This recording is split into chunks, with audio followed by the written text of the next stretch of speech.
My name is Paris, and this is my tale of resilience. To me, resiliency is mostly like pushing through, just like standing strong, standing tall, and really like pushing through. Sometimes even when you can't like stand strong or you can't stand tall, I feel like it's okay to like have those breakdowns, have those moments with yourself, have those cries, but like I'm gonna get through it though. I was living with my toxic ex and I hated to be there. Like, the advice I can tell to anybody, and I know a lot of people are probably in this situation because the more and more I talk to people, I'm like, wow, this is more common than I thought. Don't move in together. Like, I know that y'all don't want to hear it, but don't move in together. Or maybe it just was not the time for me, but I was living with my toxic ex, and I would do anything to avoid going there, and I would do anything to avoid going to my parents' house.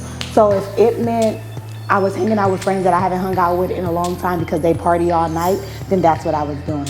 Or if it meant like I'm staying out till 4 a.m. and then like from 4 a.m. to 6 a.m. I'm just in my car, and then I get out my car at 6 a.m. when I know he go to work, and then shower, rest, and then go to work. Like, that's what I'm doing, which is a very, very stressful lifestyle. I would not recommend to anybody.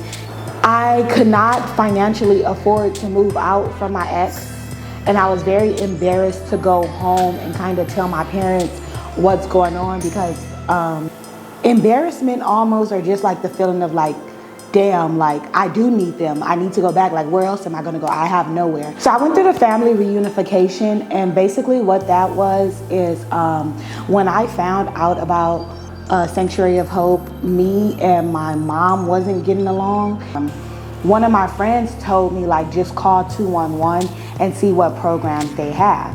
And when I called 211, I explained, like I was homeless. She asked me like, how many times in the last week have I slept in my car? I told her like, it'll be like 2 times, or like really like whenever my ex is not at home, then like I'll go inside. But whenever he was at home, I'm not going inside. He gave me a few different resources, and Sanctuary of Hope was one of them.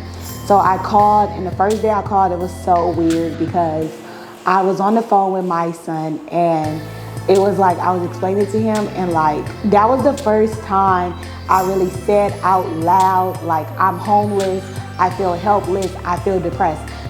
So basically, Sanctuary of Hope helped reunite me and my mom, and on a healthy level. So we were able to like sit, talk about what was these barriers between us, how could me living with her work, what was the best adjustment. And surprisingly, just that one session, we haven't had any really bad arguments since. Like, we may have a butt of heads and we'll be cool like the next 2 days, but that time I didn't talk to her for some months, like probably like 2 months, or like, and when she would call me, I was like, what? Like, and like we haven't been back at that phase, and like since a year or 2 now, so it was good. Okay, so what I'm doing now, so I got accepted into this program called Teach for America. So it's basically they send teachers from all over America to other places in America, and you're teaching at Title I schools, which is like low income schools. So I got placed in Cleveland, Ohio. So I will be going there in June for training, and officially starting either sometime August or September, depending my placement. So I'm excited for that. I've never lived outside of California. I'm really excited but scared. Excited but scared. So that's what's next. That's like the big next project for me. Right now I'm just working. I really like my job though. Like, I feel so blessed, and I feel like when I even speak out loud to how much resilience I had from then till now, that's why I say like resilience is so strong, because it's really about pushing through, because I feel like my life has done a 360. Like, I was working jobs that I hate then, and I was just trying to like get through it, versus now like I love my job so much. And I just do COVID vaccinations with homeless population, but I love it. I love the people I come across. Like, I love my team. I love the skills I'm learning. And then I'll be going to Ohio soon. My goals, I don't really know my goals. I know I want to be an educator in some origin.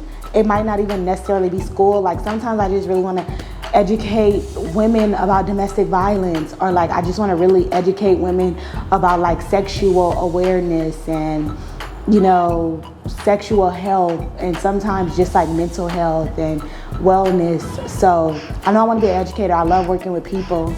I love working with vulnerable populations. I love working with women. So hopefully somewhere in that field, I figure out what it is that I want to do.